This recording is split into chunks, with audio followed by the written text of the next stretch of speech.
Hello, hello. Bonjour, bonjour. Bienvenue dans le live de l'apéro web. La version un peu décalée de nos sessions de networking de l'apéro web en mode full digital. Et comme vous pouvez le voir, ça ne nous empêche pas de networker.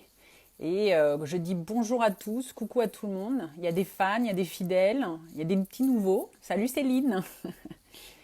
Alors on va accueillir euh, Jérôme qui se connecte avec nous sur ce live. Hey, salut! Hello, Salut Jérôme. Ah, il y a salut tout qui... Céline. La techno marche, le Ah, ouais, live marche. le live marche, la techno marche, faut en profiter, on ne sait pas si ça va durer, hein. En fait, tu sais, je pense que ça va durer parce qu'ils sont tous dans les jardins en train de bronzer et en train de siroter sur les terrasses. Tu veux dire qu'on est les deux seuls à travailler ou du moins à essayer de faire semblant de travailler? Ouais, en tout cas, non, non, je sais que beaucoup de gens sont connectés H24 et Bon. j'espère que le créneau va permettre à un grand nombre de venir. Donc je dis en même temps, je te couperai un peu de temps en temps, je dis des petits coucous Oui, aux gens oui, qui nous rejoignent, que tu peux voir coucou. aussi en Mais moi bas. aussi, je connais. Et voilà, donc il y a la communauté de l'apéro web et puis la tienne. C'est ça qui est Voilà, sympa. voilà. C'est un peu comme si on faisait un apéro web ensemble Voilà, et c'est qu'on ça. invitait nos amis, tu vois. Alors, j'ai que de l'eau, C'est hélas. pas vrai. Et ouais, j'ai pris que Ah, de l'eau. tu es un mec sérieux, quoi. Mais bon, dès qu'on a fini, je passe à des choses plus sérieuses. D'accord. Il y a le on et il y a le off. Voilà, c'est ça. C'est cool. En tout cas, merci de répondre à mon invitation. Ben, merci de m'avoir invité. Ben, ça fait plaisir. Je sais que tu es venu plusieurs fois à l'apéro web et ça m'a fait plaisir. C'est pas là qu'on s'est connus, Non, mais comme tu es quelqu'un qui va dans plein d'événements, plus ou moins digitaux, tu vas nous raconter un peu ton univers. On s'est croisés dans plein d'endroits, donc c'est cool. Et ce qui fait que je me suis dit que tu avais certainement des jolies choses à raconter aujourd'hui sur l'actualité. il y a beaucoup de choses à raconter, oui. Un peu trop, ouais. Soit là, on dit que l'actualité est inquiétante, soit on dit qu'elle est passionnante. Ça dépend par quel petit bout on va la prendre. Alors, Mais il écoute, y a moi j'ai beaucoup de choses l'habitude qui se d'être dans la passent. positive attitude, donc Voilà. Je pense que c'est ce qu'il va falloir garder en tête. d'accord, c'est cool. Bon, on est dans le même mood en tout cas. L'idée, ouais, ce live, c'est de poursuivre un petit peu l'expérience que j'aime faire lors des apéros, c'est aller à la rencontre de networkers et faire en sorte que les gens se connaissent et connaissent les univers des uns et des autres, en tout cas en tant qu'experts d'un domaine. Mhm. Ça s'appelle l'apéro web, ça veut tout dire et rien dire. On comprend bien le mot apéro, là-dessus, il n'y a pas de problème. Mais par contre, la partie web digitale, pour moi, elle est très très large parce que aujourd'hui, elle est transverse, elle est partout. C'est presque un non-sujet, j'ai envie de dire. Mais j'ai l'impression que pendant le confinement, c'est encore plus un sujet que d'habitude. Et oui, Cet écosystème, en tout cas, de connexion. et de toute façon, tout le monde l'a dit, hein, toutes les analyses l'ont dit, toutes les analystes. Bon, le lien social a été fait grâce au web. Et Mm. de nombreuses personnes ont dit, mais comment ça se serait passé si ça s'était passé il y a 15 ans? Je pense que ça aurait été encore beaucoup plus Sans dur. réseaux sociaux, sans Voilà. toutes ces plateformes. Ouais. Sans connexion, sans accès à l'information, sans cette interconnectivité qui finalement nous a permis de faire le lien pendant ce temps un peu spécifique. Mm, carrément. On ne l'imagine pas. Puis on essaye de penser au monde de demain, pas celui qu'il aurait pu être si on n'avait pas eu tout ça. C'est déjà pas mal. C'est sûr. En tout cas, moi, l'idée, c'est que j'ai envie de te présenter à la communauté, que tu nous racontes un peu ton parcours, parce qu'il est très riche, il est hybride aussi. Oui. C'est ça qui est sympa. Et comment tu pourrais déjà, en deux, trois phrases, tu imagines, tu es à l'apéro web, je te présente quelqu'un, comment tu te présentes en deux, trois phrases? Bah écoute, je leur dis déjà que je m'appelle Jérôme Monange et enchanté, Ouais. voilà, déjà pour commencer. Et puis après, je peux leur dire qu'aujourd'hui, je suis conseiller marketing et communication dans une structure conseil que j'ai fondée moi-même qui s'appelle Lab Luxury and Retail. Et que donc je m'adresse aussi bien à des entreprises B2B2C que B2B. et que du coup, si je développe une expertise retail et plutôt luxury retail, ben, finalement, je m'aperçois que mon champ d'activité est beaucoup plus large aussi. Voilà. Ok. Et donc, bah, ça va recouper aussi dans mon champ d'activité de la formation, de l'enseignement et puis même, paraît-il, de l'influence. Et oui, c'est un peu Ouais. comme ça que je t'ai connu, moi. Plus Voilà, c'est ça. avec une casquette de, on va appeler ça influenceur dans la catégorie B2B, puisque tu es quand Voilà, même c'est ça. quelqu'un de très connecté. Voilà. Voilà. Et puis maintenant sur des lives.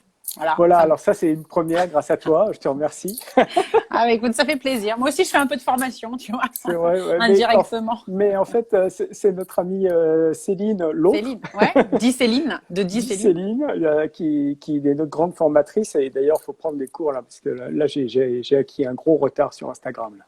C'est vrai. Mais Bah, c'est-à-dire qu'il y a des fonctionnalités qui arrivent toutes les 2 minutes. Donc, il se bouge aussi très, très vite. voilà, la concurrence est rude. Il y a des petits concurrents chinois qui veulent faire la même chose, qui s'appelle TikTok, qui arrive. Et donc, effectivement, Monsieur Zuckerberg se démène pour faire en sorte que son réseau social soit le plus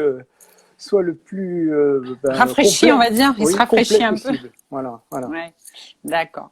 Est-ce que, pour en revenir à toi, tu peux nous expliquer un petit peu ton parcours? Parce que c'est aussi ça qui inspire, pour moi, les networkers.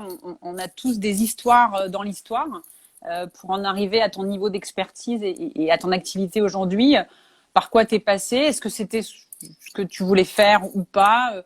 On a longuement échangé avec Céline, tu vois, de parcours peut-être au démarrage très offline et qui sont devenus 100% digitaux aujourd'hui. Enfin, moi, j'aime bien avoir ce retour d'expérience sur ce passage, on va dire. Alors, ben, moi c'est vrai qu'à la base, j'étais parti pour faire du droit. Donc, Ok. ça n'a pas suivi d'effet, puisque je n'ai pas trouvé ça très opérationnel et en contact avec la vie réelle. Et donc, du coup, c'est vrai que j'ai quitté le droit sans regret pour partir sur des choses un peu plus concrètes. Et j'ai eu la chance de partir tout de suite dans le luxury retail, puisque mon premier job était chez Roche-Beaubois, où j'étais adjoint au directeur d'un magasin, et on a fait des belles choses, notamment d'ouvrir un nouveau magasin avec un nouveau concept, etc. Et voilà, j'avais mis le pied dans le retail, et Qui est encore. ça m'a pas quitté depuis plus de 20 ans, pendant 20 ans du moins, et puis toujours pas aujourd'hui, mais d'une autre manière. Ce qui est assez intéressant, c'est que j'ai pu évoluer dans des milieux complètement différents, connaître des expériences complètement différentes, parce que j'aime bien dire, alors c'est un peu un trait un peu synthétique hein, qui ne reflète pas la réalité chronologique, mais en fait j'ai travaillé de Kiabi à Hermès, donc le spectre est assez large. Ouais. Et du coup, ça m'a fait connaître aussi de très belles expériences totalement différentes, dans des mondes totalement différents, si avec une seule chose commune, le client, et ça, j'y Eh oui, attache beaucoup d'importance. Voilà. tout à fait. Donc, très vite, le retail, encore aujourd'hui, ça fait partie de ton ADN. Donc, ce qu'on appelle retail aujourd'hui, d'ailleurs, ça serait quoi la définition? Parce que moi, je croise des gens dans l'e-commerce qui parlent de retail et ça me perturbe. C'est toute l'activité normalement qui est liée à la vente en commerce. Ok.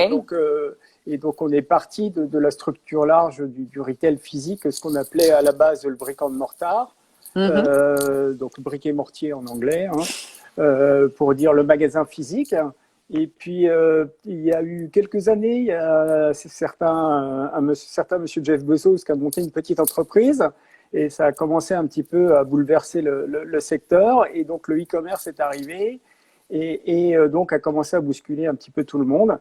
Et en fait, moi, c'était un peu ça, si tu veux, l'intérêt, je trouve, de cette évolution dans mon parcours, c'est que après 20 ans d'expertise opérationnelle, management de réseau, manager des équipes importantes jusqu'à 120 personnes, 36 magasins, j'ai aussi fait de nombreuses missions transverses, marketing et communication pour l'ensemble des enseignes pour lesquelles j'ai travaillé, avec toujours en fait finalement un lien qui est le mien, qui est celui de la notion d'expérience client, c'est-à-dire que oui, alors j'ai quelques rides, donc ça veut dire que j'ai quelques expériences, et donc ça veut dire qu'à un moment où ce mot d'expérience ce mot d'expérience client n'existait pas encore, moi j'avais déjà ce souci du client. Et j'ai donc initié dans nombreux des enseignes dans lesquelles j'ai travaillé, soit des missions transverses en lien avec les magasins et le siège pour être au mieux et coller au mieux aux attentes de nos clients, parce que ça a toujours été mon souci en fait. Et donc aujourd'hui, c'est vrai, on parle d'expérience client, mais pour moi, c'est quelque chose qui est dans mes veines. C'est un peu le fil rouge de mon histoire finalement, parce que je suis parti dans des directions aussi un peu différentes. Mais finalement, le fil rouge, c'est toujours cet intérêt pour notre client, quelle que soit l'enseigne. Donc ça veut dire qu'il faut aussi savoir s'adapter, mais aussi qu'est-ce qu'il attend, qu'est-ce qu'on veut lui donner. Et aujourd'hui, plus que jamais, la question, elle est là. Hein. Donc, mais c'est vrai que cet intérêt du client, je vois, moi, comme j'ai dit, hein, j'ai travaillé pour Kiabi. Déjà, avant les années 2000, déjà chez Kiabi, on invitait nos clients à venir partager avec nous ce qu'ils pensaient, en bien ou en mal, de leur expérience en magasin. Finalement, quand on regarde ce que font beaucoup de gens autour de l'expérience client aujourd'hui, finalement, ce n'est que des choses qu'on faisait déjà il y a plus de 20 ans, en fait. Et pour moi, c'est vraiment le fil. Une espèce de bon sens qui revient. Voilà, ouais. Voilà, c'est vraiment mon fil. On va revenir un petit peu sur ces sujets-là. On va d'abord essayer de faire encore plus connaissance avec toi. Ce que je comprends, c'est qu'en fait, tu es quelqu'un de très autodidacte. Hein. C'est un peu une discussion qu'on a eue récemment. C'est d'ailleurs un des points communs qu'on a. Ça fait partie des gros mots en France. Ah non, moi je le revendique. Alors, Hashtag autodidacte. Ça, et puis le mot slasher. Alors là, qu'est-ce que c'est un slasher? On part du postulat que c'est quelqu'un qui a plusieurs compétences et qui, par conséquent, va pouvoir les mettre à profit d'une entreprise ou d'une mission à un moment donné.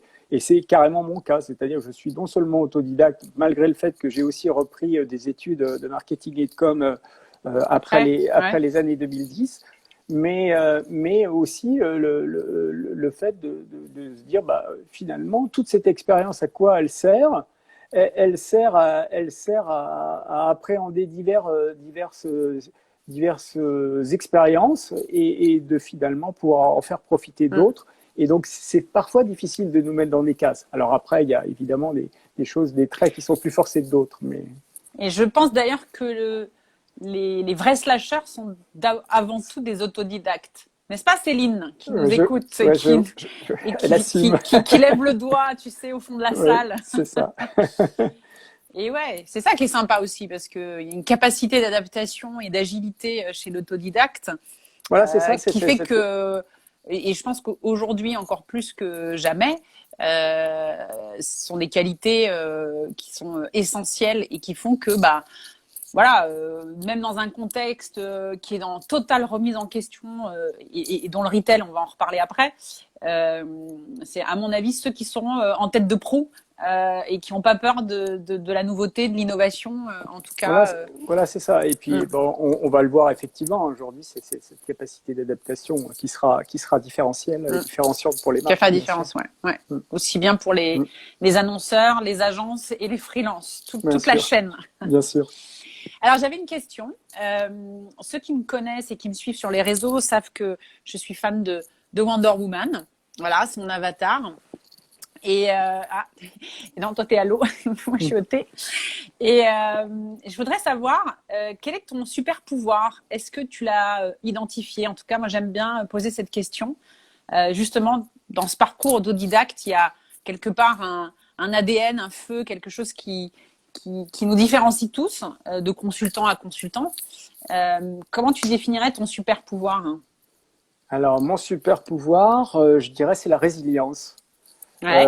C'est la résilience pour plusieurs sujets, parce que déjà, résilience en anglais, ça veut dire savoir rebondir.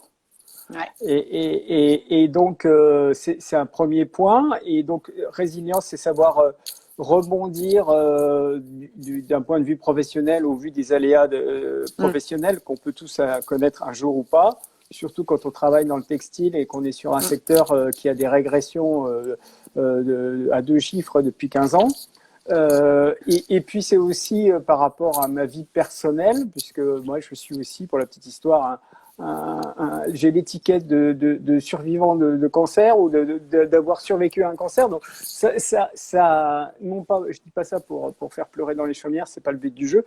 c'est le fait de dire déjà que un, c'est pas une maladie honteuse, hein, et deux, de la même manière, c'est aussi cette capacité à rebondir et à s'adapter.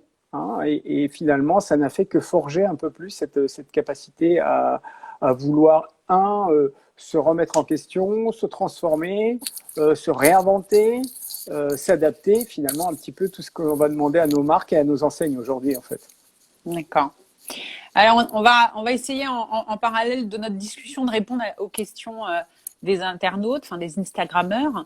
Il y a Anna qui demande, Jérôme, les entreprises te contactent pour quels besoins et quel point de douleur? Alors elle parle de point de douleur. C'est la première fois que j'entends cette expression c'est dans nos métiers. Dans nos métiers, c'est dans le marketing.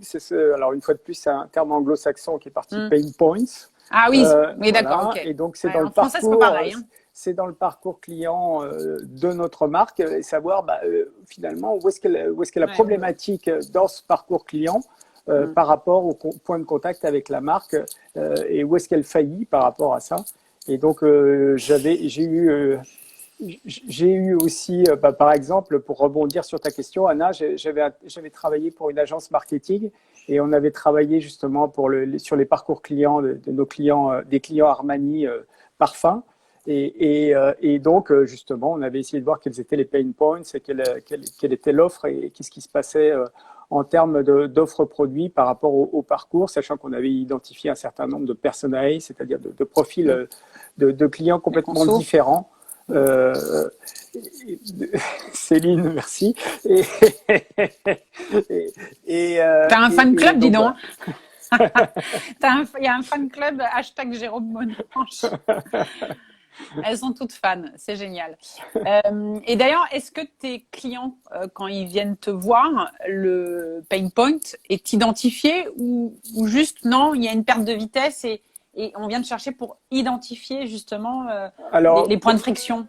Alors, ça. Ouais. sur la demande que j'avais eue, c'était vraiment redessiner un parcours client et voir avec la marque quels seraient les points susceptibles d'être des points de douleur. On n'est pas encore venu me chercher sur des points de douleur, mais pas de problème. Mais il va y en avoir là. Ça va venir. Ils arrivent. Ça va venir. Particulièrement si c'est lié au magasin, ça m'intéresse beaucoup.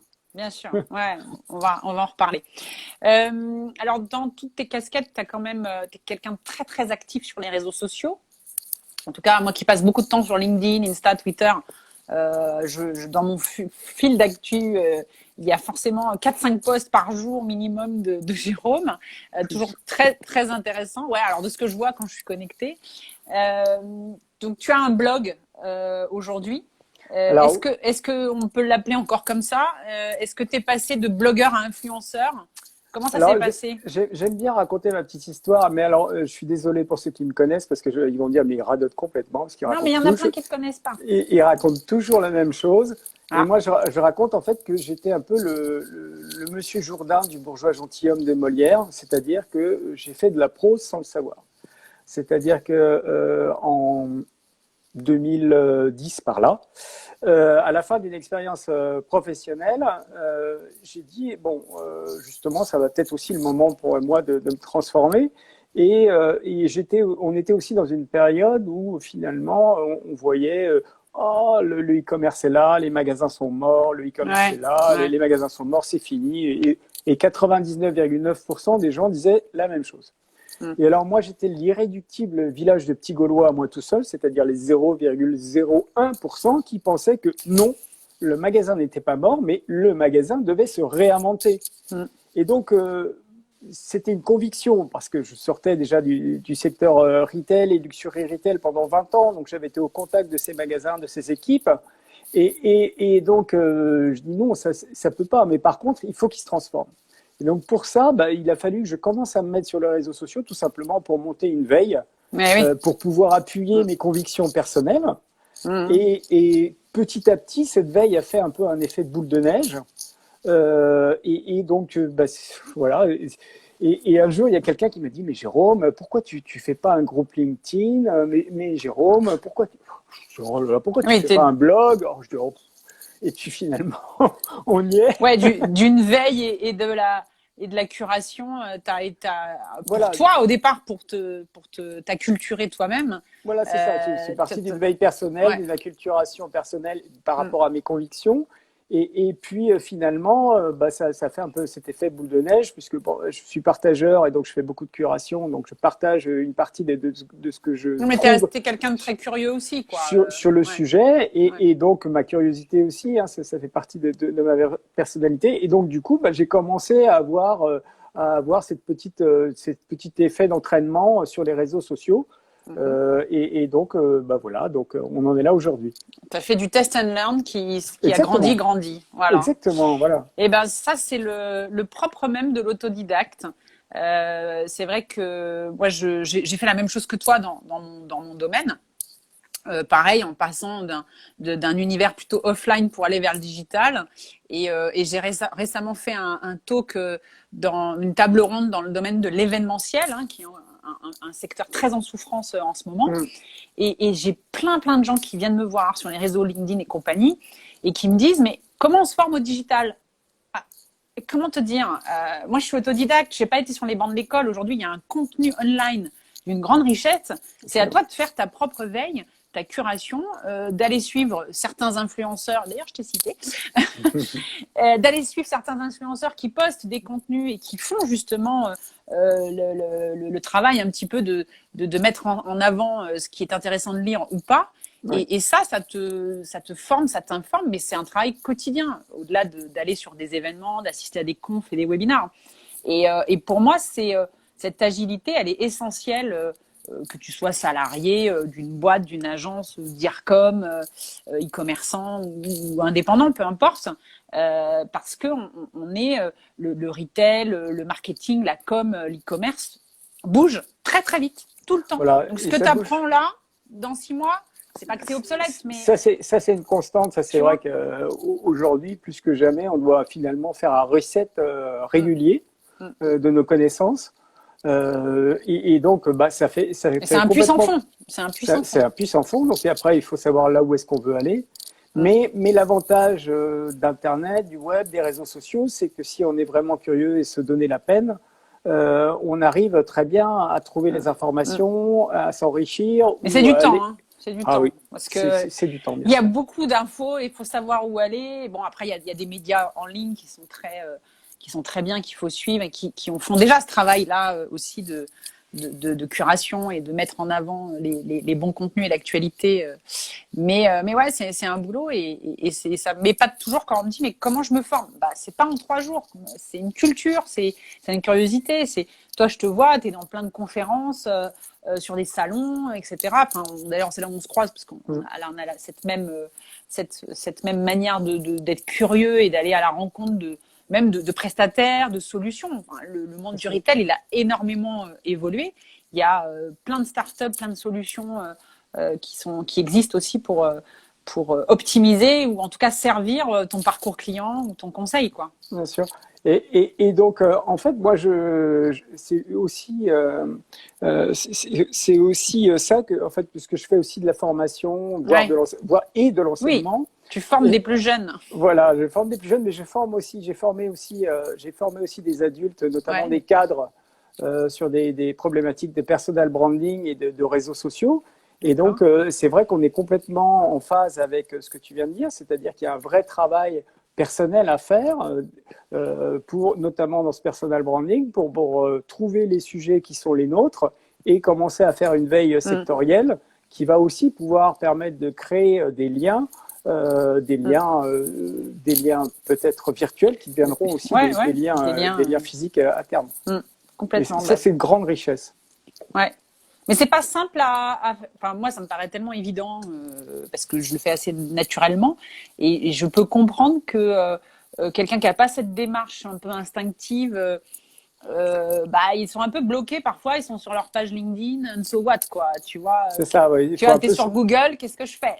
Ouais, Ok, c'est-à-dire que là, trop d'informations tue l'information. On est c'est ça. dans ce Ouais, cas-là. ouais. Mais c'est vrai que on me demande, mais comment faut faire? Ben, je dis, il y a quand même un peu une discipline personnelle à avoir Mm, mm, pour faire ça. Moi, je passe entre 1 heure et 2 heures par jour mm. sur, Ouais, sur les réseaux ouais. sociaux, à faire de la veille, à faire du partage. Donc voilà, et ça fait un certain temps. Ouais, Donc, oui, voilà. c'est ça. C'est aussi la durée, la pérennité qui fait la qualité voilà, de tout ça. Ah, il y a Paul qui est là. Salut Paul. Ok, génial. Alors revenons un petit peu au retail et j'imagine que voilà, on a tous envie de connaître un peu ton avis sur l'actualité. Comment va le monde du retail? Est-ce que tu as des marques, des clients qui t'appellent ou pas parce que justement ils sont concentrés sur la réouverture là et toutes les raisons sanitaires de comment ouvrir en termes de sécurité. Est-ce que pour toi, les consommateurs vont vraiment changer d'habitude ou est-ce qu'ils sont déjà en train de faire la queue pour consommer parce qu'ils sont tous addicts à la consommation? Alors, il y a beaucoup Tu de vois? questions très intéressantes soulevées Ouais, il y a par des cette tonnes. crise. Ouais. La première, c'était le constat qui a été fait, bien évidemment, d'avoir un changement d'habitude de Mm. consommation, puisque là, on était dans une période où finalement, tout ce qui était un petit peu achat futile, achat plaisir, est passé carrément derrière. Ouais. Je lisais que, par exemple, en temps normal, le site Zara, le site e-commerce de Zara à 22e position, là, pendant le confinement, il était 63e. Donc, on n'avait Waouh. pas forcément envie de s'acheter des vêtements Mm. Mm. pendant qu'on était à la maison. Donc, évidemment, ça a bénéficié à qui? Au commerce alimentaire, qui est d'ailleurs un des commerces en devenir au terme de e-commerce. Et donc, Mm. là, ça a vraiment fait l'explosion, L'accélération, ouais. l'accélération du commerce alimentaire. Et puis aussi de tout ce qui est, bien sûr, enseigne de proximité, notamment liées à l'alimentaire. Il y a Mm. aussi d'autres choses qui sont arrivées, qui ont un petit peu changé la consommation habituelle, à savoir, par exemple, tout ce qui est consommation via les box, tu sais, les consommations abonnements. Mm. Et donc, je sais que Birchbox, par exemple, qui fait des box beauté, Ouais. ils ont cartonné parce que même si les gens n'avaient pas forcément envie de s'habiller, ils avaient Il y avait, toujours envie de ouais. rester, de prendre un petit peu soin Mm. d'eux. Et donc, cette consommation, finalement, bah, tu n'étais pas obligé d'aller en magasin et qui arrive, a Ouais, une permis, sélection que voilà, tu, avec l'effet de surprise aussi qui fait du voilà, bien, c'est le principe de la boxe, où voilà. tu sais pas forcément ce que tu vas recevoir, Voilà, donc c'est un petit peu l'effet un petit, surprise. ouais, voilà, le C'est cadeau aussi ça quoi. la surprise Ouais, il y a la des gens qui se surprise. sont fait du bien à coup de boxe. Voilà, c'est ce qu'on faire du bien, c'est ça. Ouais. Et puis alors après, il y a plusieurs, je dirais, il y a plusieurs tendances assez intéressantes. Celle du consommer plus local, Mm. puisque déjà, en fait, il y avait déjà une tendance par rapport à ça. Et donc là, évidemment, cette Mm. consommer plus local, c'est devenu un leitmotiv pour les deux tiers des personnes. Et puis aussi, on s'est aperçu que finalement, peut-être que moins consommer, puisque là, on était obligé de moins consommer, bah, on s'en portait peut-être pas plus mal. Et Ouais. donc, on va se poser la question, est-ce que finalement, je vais changer mes habitudes de consommation en termes de quantité, en termes de qualité? Et voilà, ça c'est une première chose. Après, est-ce que finalement, cette prépondérance du e-commerce, est-ce que ça va changer? Et c'était un peu la question qu'on attendait avec la réouverture des magasins. Est-ce que ça va Mm. changer le fait de venir ou pas en magasin? Et puis, autre part, c'est finalement, c'est aussi cette question de budget contraint, puisque, hélas, on va avoir un certain nombre de Français qui ont été au chômage partiel ou qui vont avoir Oui, les paniers d'achat vont pas être les mêmes. Ouais. des entreprises qui effectivement vont être en difficulté au sortir de cette crise ou dans les mois à venir. Donc Mm. finalement, est-ce qu'ils vont consommer de la même manière? Et en fait, personne ne sait. En fait, je pense que toutes les marques se posent ces questions-là. Réouverture, e-commerce, il y a les livraisons et les boutiques, mais personne ne sait trop comment va réagir finalement le consommateur. Il y a un petit côté, bah, il reste roi, quoi, le consommateur, Alors, malgré tout. je dirais, d'après ce qu'on a pu voir, là, il y a Ouais, eu un article qui est les paru quelques, il y a eu un ouais, article qui est paru sur les Échos il y a 2 jours. d'accord. Apparemment, il y a un retour depuis le déconfinement, il y a un retour en magasin. Mm. C'est-à-dire que tout le monde s'attendait à des chiffres absolument catastrophiques en magasin. Et D'accord. finalement, c'est plutôt une relative bonne surprise. Les enseignes disent que c'est flat, Ok. à savoir que bon, ils n'ont pas forcément de grosses pertes par rapport à l'année précédente. Par contre, effectivement, en termes de, je dirais, de choix d'achat, Mm. il y a plutôt des catégories qui vont être privilégiées que par rapport à d'autres. Et ce qui a notamment bien fonctionné, c'était tout ce qui était un petit peu achat de rattrapage, à savoir les gens qui avaient commencé à faire du bricolage à la maison et qui ne pouvaient pas continuer à faire leur peinture ou leur maison, voilà. Oui, on a vu que chez Truffaut et compagnie, c'était la folie, quoi. Voilà. Toutes les familles qui ont des enfants, peut-être toi d'ailleurs, finalement, ma fille a grandi pendant ces 3 mois, donc il faut acheter des t-shirts, des chaussures, voilà. Oui, donc, oui, il y a eu un phénomène d'effet de rattrapage. Ne va pas mal. Voilà. Et donc, pour certaines enseignes. Donc, pour le moment, il y a évidemment un flux de clients moindre, hein, puisque là, quand on parle de flux clients, apparemment sur l'ensemble. Il y a la queue devant les magasins. Alors, je dirais le volume. Le volume n'est pas pareil. Voilà, c'est ça. C'est pas une question de volume, c'est une question de gestion de crise sanitaire qui fait qu'il y a la queue devant les magasins parce que les magasins ont maintenant cette obligation d'être particulièrement attentifs à la santé et de leur personnel et bien sûr de leurs clients. Hein, donc on peut plus avoir un certain nombre de personnes maximum et d'illimité aujourd'hui par point de vente. Ce qui va poser la question des soldes. Là, j'ai vu qu'elles étaient décalées. Alors oui, bien sûr. Moi, j'ai pas du tout envie d'aller faire les soldes dans le brouhaha habituel parisien. Enfin, déjà dans un premier temps, il faut utopique. Il faut aussi imaginer à la place des commerçants qui ont commandé des stocks et qui pendant 3 mois n'ont pas pu les vendre. Donc sur stock. Voilà. Donc il est bien évident que alors, il y a plusieurs politiques en fait. Il y a le fait que certains commerçants ont réattaqué tout de suite avec des grosses démarques, des grosses promos. Jiffy pour ne pas le nommer par exemple ou d'autres. Donc là, évidemment, dès qu'il y a de la promo, les Français aiment. Hein. Mais après, c'est libérer du stock et c'est une problématique qui va être très importante. D'où l'explication du fait que les soldes vont être reculés parce que sinon ça va pas être gérable pour les marques. Et puis on a vu aussi un certain nombre de choses et alors là ça sera aussi peut-être un des points qui va ressortir de cette crise du Covid-19, à savoir finalement aujourd'hui les consommateurs vont dire voilà, vous, Marc, qu'est-ce que vous avez fait pendant cette crise du coronavirus et on a su, par exemple, qu'un certain nombre d'enseignes de fast fashion, par exemple, en début de crise, avaient annulé leurs commandes auprès de leurs fournisseurs. Et il y a eu un tollé général parce que, évidemment, on imagine bien la chaîne de conséquences que ça peut avoir dans certains pays, dans certains pays par rapport eux-mêmes à leurs fournisseurs, à leurs employés et par rapport à leurs fournisseurs de matières premières. Et donc, c'était aussi se couper les jambes pour l'après. C'est-à-dire que si les fournisseurs ou les fabricants… Oui, à un moment, il va y avoir un creux de la vague. Voilà, si les fabricants ou les fournisseurs de ces marques périclitent, demain, comment vont faire les marques pour fabriquer leurs vêtements?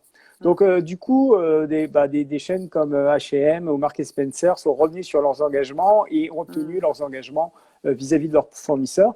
Et je pense que là, c'est un sujet qui est lié non seulement au stock, mais qui est lié finalement à des nouvelles attentes sociales et sociétales qui sont nées de cette crise du Covid-19, à savoir qu'on a d'autres attentes qui sont devenues beaucoup plus importantes pour les consommateurs, notamment le social et le sociétal. Mais on pourra en reparler un petit peu tout à l'heure si tu veux, parce que c'est un grand point à développer. Oui, donc forcément, on voit que les marques vont devoir s'adapter. C'est l'éternel débat. Finalement, on se dit que le consommateur, il va souvent plus vite que les marques. Bien sûr. Donc, il y a nous, la partie conseil, market-com, on est tout le temps en veille aussi sur ces attentes conso pour justement que les marques y répondent, ce qui n'est pas toujours le cas. En tout cas, en plus, en France, je trouve que parfois, on a du retard dans le retail sur certaines expériences, puisque tu parlais d'expérience client tout à l'heure, et ça, tu le sais, c'est un peu mon sujet préféré, et toi aussi. Et donc, voilà, on se dit qu'il va falloir recréer de nouvelles expériences. Là, on est dans une phase de transition suite à quelque chose d'inédit dans le monde pour toutes les marques, sur toute la chaîne. Tu parlais de Kiabi à Hermès. Tout le monde est à la même enseigne. Tout le monde est à la même enseigne, après avec des niveaux de vitesse différents selon les pays, puisque la Chine a redémarré notamment sur la partie luxe. À ton avis, qu'est-ce que les marques et les retailers, et déjà je parle pour la France, vont devoir changer là, bon, une fois que les choses vont se réinstaller d'un point de vue sanitaire, Bah, je dirais par juste rapport au avant, parcours client voilà. et à l'expérience, tu vois. Juste déjà avant, c'est qu'est-ce qu'ils ont déjà pu faire dès Ouais, cette crise du ouais, coronavirus. ouais. Donc finalement, on parlait de résilience tout à l'heure, de la même manière, qu'est-ce qu'elles ont pu mettre en place, qu'est-ce qu'elles ont fait comme acte de résilience Mm, sans vouloir subir, puisque finalement, on a quand même vu qu'il y a beaucoup de marques qui essayaient de ne pas subir. mm. Alors, je vais reprendre mes enseignes. T'as des exemples, ouais? Je vais reprendre mes enseignes préférées, qui Kiabi pour ne pas la nommer, par Ouais, exemple. bah moi aussi, j'aime beaucoup. Une marque Et numéro donc, un chouchou des et Français quand même. voilà, numéro un, Mm. entre autres, dans l'expérience client Ouais, omnicanal aussi. ouais. J'ai fait un article d'ailleurs sur le sujet, je peux expliquer très bien pourquoi. Mais bon, Mhm. on n'aura pas le temps, hein. À un Ça va moment, aller trop vite, Instagram hein. va nous couper, tu sais. Il Voilà, faudra c'est faire un ça. deuxième live, le Donc, live number 2. voilà, c'est ça. Donc, Kiabi, qu'est-ce qu'ils ont fait? Ils ont Ouais. fait le premier drive habillement. Voilà, pendant cette crise du confinement. Et donc, ils ont permis aux clients d'aller à la porte du magasin, que les clients fassent Mm. leur commande et que ça soit livré à la porte du magasin. Leroy Merlin a fait la même chose. Et Leroy Merlin, par exemple, a eu l'intelligence d'embarquer ses équipes et où ils ont monté des tutoriels à vitesse grand V pour leurs clients qui étaient sur des problématiques qu'ils ne pouvaient pas traiter puisque le magasin était fermé. Et donc là, Leroy Merlin a embarqué ses équipes pour finalement créer toute une série de tutoriels pour aider leurs clients par rapport à leurs Génial. problématiques de bricolage. Mm. Mm. Ça, pour moi, c'est des marques résilientes et qui ont su s'adapter bon gré, Mm. mal gré Ouais, ouais. à la crise. Et donc, ça c'est bravo. Après, il y a autre chose, je dirais, ça va être un petit peu ce qu'on est en train de s'apercevoir, c'est-à-dire qu'on avait un certain nombre d'enseignes qui déjà, avaient des offres en France un peu indifférenciées depuis un certain temps Mm. et qui subissaient déjà les foudres de la concurrence, notamment de la fast fashion. Finalement, ces enseignes, non seulement elles avaient des offres pas très différenciantes, mais en plus, elles Ouais. avaient déjà un temps de retard dans leur transformation digitale. Donc, on voit aujourd'hui que dans les marques en redressement judiciaire, on a la Ça Halle, commence par un C, non? on a Camailleux, Ouais. on a la Halle, Ouais. on a Ouais. NAFNAF, on en a Ouais. d'autres, on a Ouais. Alinéa. Ouais. Et Ouais. donc finalement, très souvent, on s'aperçoit que cette crise va agir comme un accélérateur.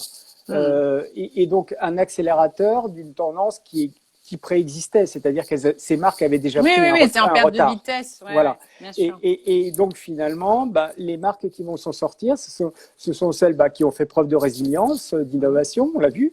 Et puis ça va être aussi celles qui vont savoir rebondir sur l'omnicanal, Mm. sur Mm. ces stratégies de Complètement. marque qui fait que finalement, on a bien compris que le parcours du client aujourd'hui était multiple, hein, qu'il jouait de tous les canaux que pouvait lui offrir la marque, Mm. Mm. entre les réseaux sociaux, le site web, le magasin, et que si on arrive à faire une fluidité de parcours client entre l'ensemble de ces canaux, et ben finalement on retrouve notre client et notre client fidélisé, puisqu'on sait aujourd'hui qu'une enseigne omnicanal qui réussit à emmener ses clients sur 3 canaux différents, Mhm. le client va acheter 2,7 fois plus qu'un Ah client ouais. Ah, je savais pas. monocanal.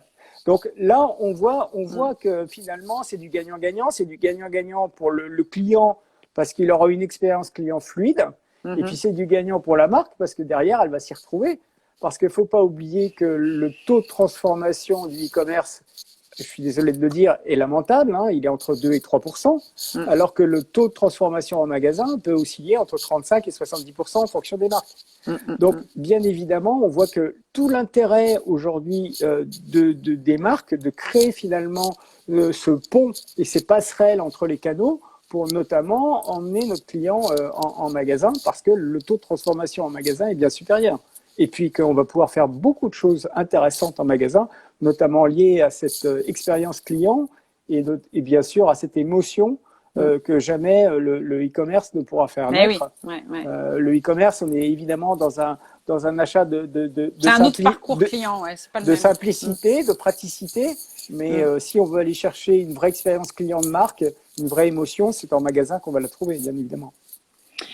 Eh ben, c'est une excellente transition parce que j'avais envie de te dire, bah oui, et donc l'intérêt justement pour nos amis marques et retailers, ça va être de réfléchir à qu'est-ce qui fait la différence entre mon expérience e-commerce et retail et qui fait que mon point de vente n'est pas un showroom de présentation de mes produits.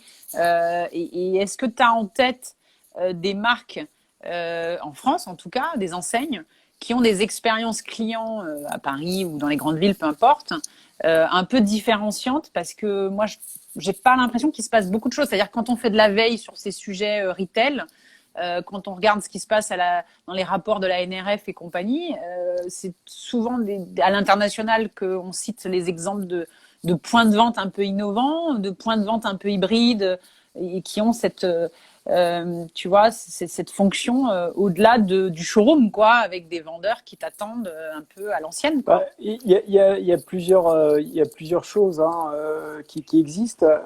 Après, il faut, je pense que, en fait, moi, ma théorie, c'est que on va arriver vers une hybridation complète du retail. À savoir que, déjà, les pure players ont besoin des magasins physiques. C'est pas pour rien que Amazon rachète des chaînes de magasins physiques. Et que les DNVB s'y mettent aussi. C'est un très bon exemple. Pour pas les oublier, parce que ces fameuses Digital Native Vertical Brown nées du net se mettent aussi à ouvrir des magasins physiques parce que c'est pas la même expérience. Elles aussi ont ce besoin de créer du lien encore plus avec leurs clients et puis aussi d'avoir des taux de transformation qui soient bien meilleurs. Et puis aussi, il faut savoir que le e-commerce, ça coûte 20 points de marge à l'enseigne. Hein. Donc, si on arrive à faire venir le client en magasin, on regagne ces 20 points de marge plutôt que d'aller lui faire envoyer son colis à la maison. Hein. C'est aussi ça qu'il faut voir. Hein. Il y a une réalité économique derrière. Et donc, tout ça pour dire quoi?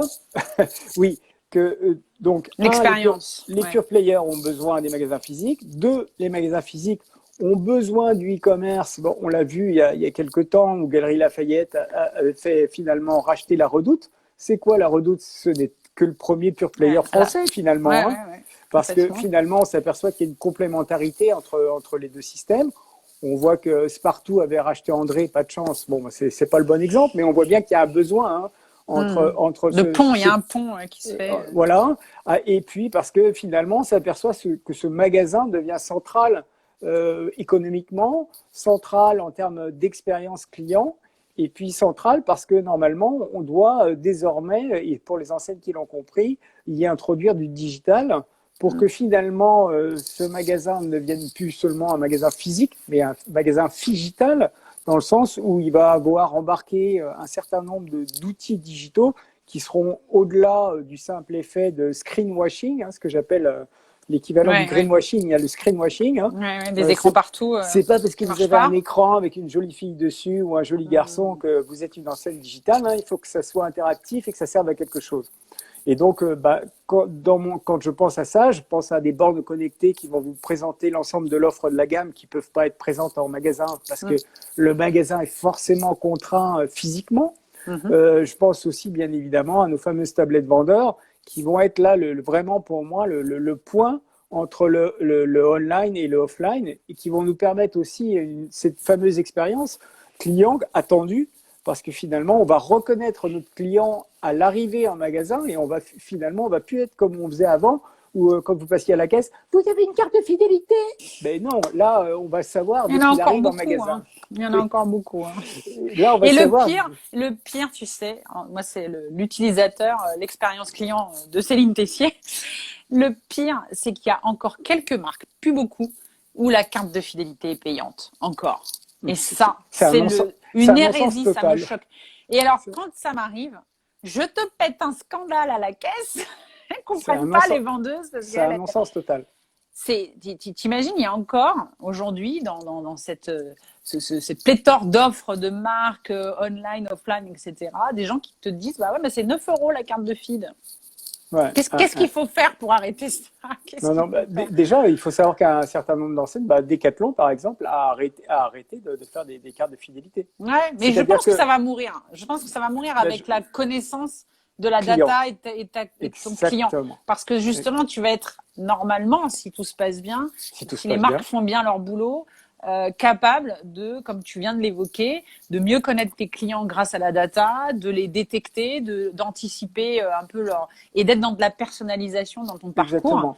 Et Exactement. normalement, tu n'as même plus besoin de faire coucou, regardez, je suis fidèle avec ma Et carte. voilà. Et voilà. Je les Donc, enlève de mon porte-monnaie, j'en peux plus, tu vois. c'est là où finalement, on s'aperçoit que ces données clients qui vont être finalement, vont transformer quand même Mm, beaucoup de choses. Elles vont justement permettre cette personnalisation attendue mm, par beaucoup. C'est vrai qu'aujourd'hui, on prend souvent l'exemple, j'ai acheté un vélo et puis je vais continuer à recevoir de la publicité pour acheter un vélo pendant 6 mois. mm. Mais oui, voilà, j'ai acheté un vélo, donc Il n'est pas encore cassé. Il est pas encore. Ouais. proposez-moi un casque, un Ouais, une offre gilet, complémentaire, ouais. une Des offre services. complémentaire, mais ne me proposez plus de vélo, je Mm, l'ai mm, déjà acheté.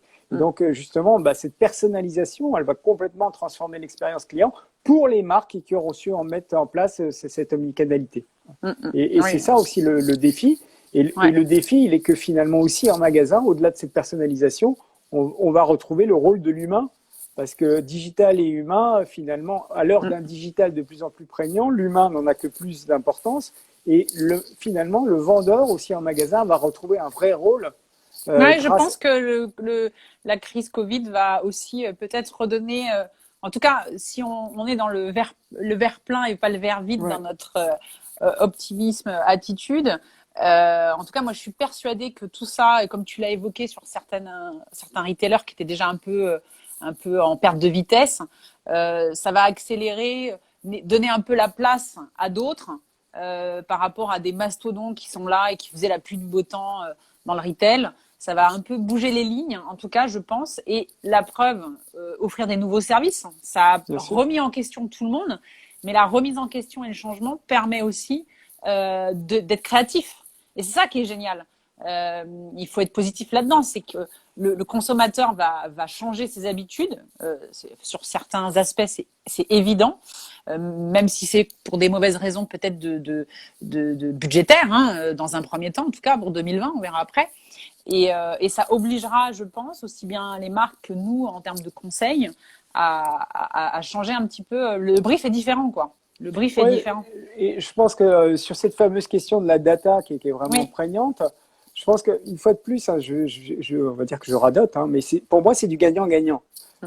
Parce que finalement, la marque doit s'engager auprès de ses clients en disant, voilà, si vous me permettez de prendre vos D'accéder. données, je vais déjà, je m'engage à garder les données pour moi et pour vous. C'est-à-dire, je ne vais pas revendre les données. Je ne m'appelle pas Amazon. Je ne vais pas revendre. Je ne m'appelle pas Ouais, Facebook. ouais. Mais le Je vais, problème, c'est je que vais les pas, gens savent pas, ils connaissent pas les je, backstage de. je ne vais pas revendre vos données à quiconque. Je vais les garder pour moi et elles vont servir justement à vous offrir cette expérience Mmh, client personnalisée que vous attendez.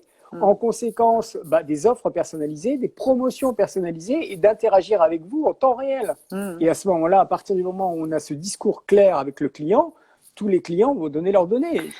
Ouais, il y a beaucoup de pédagogie à faire encore. Bien sûr, bien Tout sûr. un monde. On pourrait en parler des heures. Alors, il nous reste environ 10 minutes. C'est horrible. Et ouais, quand on est sur des sujets passionnants qui nous emportent. Je voulais aussi un petit retour, comme tu es venu plusieurs fois aux apéros web. Moi, ça m'intéressait d'avoir ton ressenti de cette expérience, hein, qui est une autre expérience dans un bar, expérience client, on va dire ça comme ça. Est-ce que tu peux nous raconter comment tu l'as vécu et une anecdote éventuellement que tu as eue et aussi en quoi ce type d'événement de networking t'aide dans ton activité et ton business? Écoute, déjà, c'est moi, grâce à toi, j'étais invité aux apéros web et Oui, parce qu'on s'est connus en dehors. voilà, c'est ça. Donc, je suis absolument ravi de pouvoir y participer, malgré quelquefois des horaires ou des contraintes professionnelles. Et donc, c'est vrai que c'est toujours une bonne occasion, justement, de rencontrer des gens. Alors, on y voit plusieurs profils, hein, des gens assez offensifs et puis d'autres qui vont, voilà. Et moi, j'aime bien y aller comme ça, voilà, faire des bonnes rencontres. Et donc, en faisant une rencontre complètement, en parlant avec des gens, je me suis aperçu, par exemple, la dernière fois, que je parlais à la responsable du marketing d'une marque premium. Et on a parlé pendant 1 heure sur des sujets qui nous passionnaient communément, qui nous intéressaient communément, je dirais. Et bah, voilà, c'était une super rencontre parce que me dit ah oui, j'aimerais bien qu'on puisse faire ça dans notre marque. Et on a eu un échange vraiment très enrichissant mutuellement. On n'a pas fait forcément affaire, mais c'était quelque chose de vraiment très enrichissant. En plus, bon, ça m'a permis de connaître une personne que je ne connaissais pas et aussi d'élargir ton réseau, hein. D'avoir un retour de marque aussi par rapport à des expériences existantes ou par rapport à des besoins tels qu'ils pouvaient être. Et donc, ce point de vue-là est toujours très intéressant. D'accord. Donc, en même temps, je sais que tu vas dans pas mal d'événements. Moi, j'avoue que j'essaye de faire en sorte qu'il ne soit pas commercial, comme tu viens de l'évoquer. Oui, voilà. Et de parler d'expert à expert. Et je pense que la richesse des échanges dans un endroit convivial, avec un verre à la main, fait qu'en fait, tu glanes énormément d'infos du milieu, de l'écosystème et des sujets qui t'intéressent. Bien entendu, les relations se font après ou pas, mais peu importe, parce que finalement, tu repars forcément avec quelque chose, quoi. Que ce soit une carte de visite ou une idée qui va te faire avancer sur tes projets. Oui, exactement. C'est en ça que c'est enrichissant. C'est d'ailleurs, je pense effectivement, comme tu le dis, il faut pas le faire en démarche offensive parce que je trouve que c'est pas le. Il y a des salons pour ça. Il y a des salons ça. Et autres événements. C'est pas le sens. Enfin, du moins, c'est pas le sens moi que je veux y donner. Mais je trouve que justement, c'est enrichissant parce que on parle avec des gens, puis au bout d'une demi-heure, mais vous faites quoi? Ah, et voilà. Et donc, ça s'aperçoit que ce sont les bonnes personnes avec lesquelles on a des intérêts communs. Et puis elle vous dit, ah mais vous n'avez pas vu une telle qui est là? Je dis, non, je ne connais pas. Mais vous devriez aller la voir parce que justement, elle est dans votre partie, vous pourriez échanger. Et voilà, c'est parti. Ouais, il y a une espèce de chaîne de chaîne dans les bars. Voilà, c'est ça. Ok, génial. Bah, ça fait plaisir aussi d'avoir un peu des retours d'expérience parce qu'on ne prend pas forcément le temps quand on organise des événements d'avoir. Il y a des retours après sur les réseaux sociaux, etc. ou quand je retrouve des gens dans d'autres contextes. Ouais. Mais en tout cas, c'est cool d'avoir des retours plutôt positifs. À part les seuls négatifs que j'ai, c'est il y avait trop de monde ou des choses comme ça. Mais ça, c'est la rançon du succès. Je préfère gérer le trop-plein que le voilà, trop c'est ça, c'est la rançon du succès, ça. Mais en fait, il va falloir faire comme pour les magasins aujourd'hui. Il va falloir prendre des rendez-vous. Donc, savoir qui va venir et dire à quelle heure ils doivent venir. Et voilà. On va faire des créneaux puisque maintenant, on va être limité. En tout cas, voilà, c'est ça. Moi, j'attends désespérément que Alors, je suis ravie que les bars ouvrent aujourd'hui en terrasse parce que je pense que le lien social, le lien humain... en plus, en France, il est essentiel. Et j'ai hâte qu'on puisse aller de nouveau, j'espère, faire un prochain Apéro Web en septembre pour réunir toute la communauté. En tout cas, merci Jérôme de ces échanges. On a envie de continuer. On a envie de continuer avec toi. Moi, je voudrais juste un tout petit mot de conclusion parce que sur Instagram nous laisse un tout petit, quelques minutes. Ouais. Voilà, moi je voudrais juste dire que ce qui peut être intéressant au-delà des aspects pratico-pratiques du commerce et de la nécessaire réinvention à l'heure du Covid-19, c'est un petit point d'éthique qui me tient à cœur. C'est-à-dire que pour moi, aujourd'hui, je pense que ce qui va ressortir de cette crise, c'est que les marques vont devoir faire de l'interpersonal branding. Alors, je sais, c'est un peu compliqué à dire. Interpersonnel, je note. C'est moi qui l'ai trouvé tout seul dans ma petite tête. Mais en fait, tout ça, c'est pour dire que finalement, au-delà de leurs produits et de leur savoir-faire, elles vont devoir s'intéresser à quels sont finalement leurs liens sociaux et sociétaux et quels sont leurs engagements par rapport à ça. Et donc finalement, c'est de dire un petit peu comme l'avait dit à un moment le fondateur d'Apple, c'est qu'au-delà du produit, c'est l'expérience client qu'elles vont faire vivre. Mais dans cette expérience client, on va entendre aussi leurs engagements. Et je pense que aujourd'hui, on a de plus en plus d'attentes par rapport à ça. On l'a dit tout à l'heure, hein, je pense que les marques qui ont fait quelque chose pendant cette crise du Covid-19 s'en sortiront gagnantes. Moi, je suis désolé, mais quand je vois que Amazon, le patron d'Amazon a augmenté sa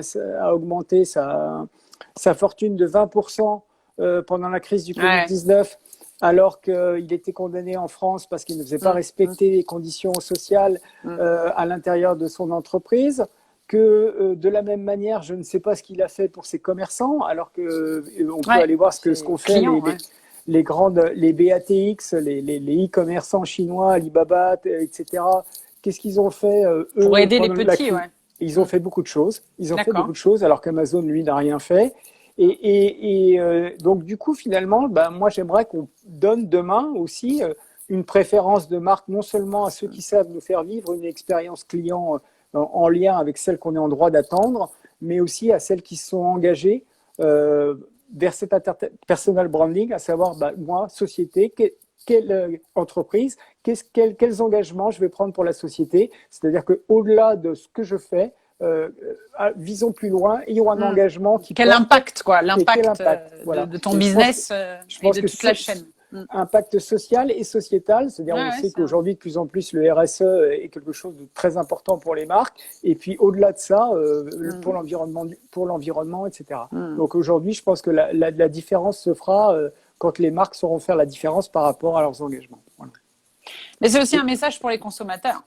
Parce Oui, que c'est un message pour les consommateurs, bien sont sûr. pas toujours très curieux de ce qui se passe derrière la marque. Et c'est bien. Alors ça évolue. Je pense que ça évolue et tout ça va accélérer. Donc c'est aussi Bah, un. on va avoir, en fait, on va avoir deux typologies de clientèle. Hein. On va avoir celles qui vont être contraintes financièrement et qui, Ouais. Qui vont malgré le fait, chercher le prix, quoi. voilà, malgré le fait qu'elles peuvent adhérer à certaines prises de position, ne vont pas pouvoir forcément consommer du local, puisque ce qui veut dire que très souvent, consommer du local, c'est souvent un peu plus onéreux.